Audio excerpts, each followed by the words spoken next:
Some of you who are as old as I am may recall that during the Cold War, this constituted the Iron Curtain that divided Europe for half a century. The Russian perspective is that bringing Ukraine into NATO or the EU pushes the West's military front up against Russia's borders. And that is unacceptable under this regime. Perhaps if a more liberal regime were to take power in the future, that would change. So this is now effectively the Iron Curtain for the Russians. And any Western crossing of that threshold will be met back very aggressively. A large part of Russia's control over Europe, however, is not just political, but it's economic. This is a grid of energy pipelines going only through Ukraine. Oil and natural gas flowing into Europe, controlled by Russia. And Russia has demonstrated on several occasions in the last half-decade its ability and its willingness to turn off the tap, where necessary, to punish countries that are either defying Russia politically or economically. And for the most part, it's been Ukraine that has suffered this. This gives you a much richer sense of the extent of the Russian-controlled energy pipelines deep into Europe. So if you're watching the news one day and you're wondering why the Europeans have a hard time demonstrating the kind of resolve that's necessary to send a strong signal back to Russia, think about this map and think about what would happen to European economies and European societies if the Russians decided to use their control over energy supplies into Europe to send their own message back.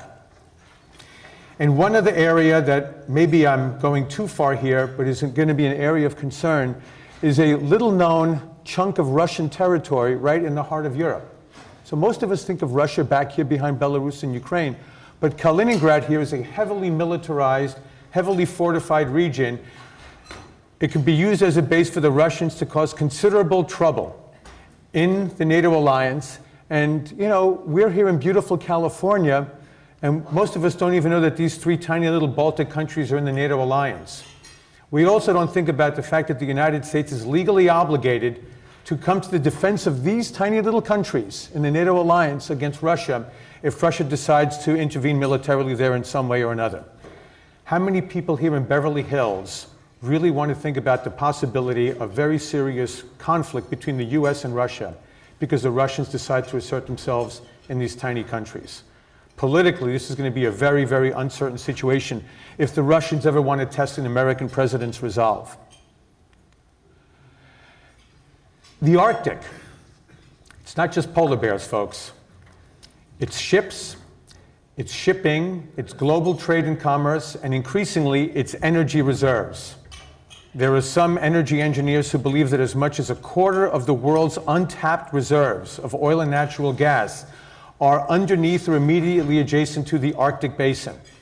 The Russians have already begun to move in to assert as much sovereignty as possible and to have military forces available by posting these red dots over here. You'll see where they're posting military facilities all around the Arctic.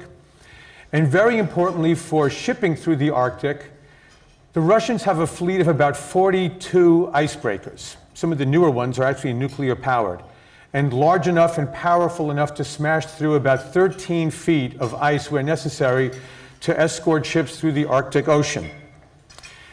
The United States has 2 icebreakers. So the Russians have 40, or 42, somewhere in there. We have 2.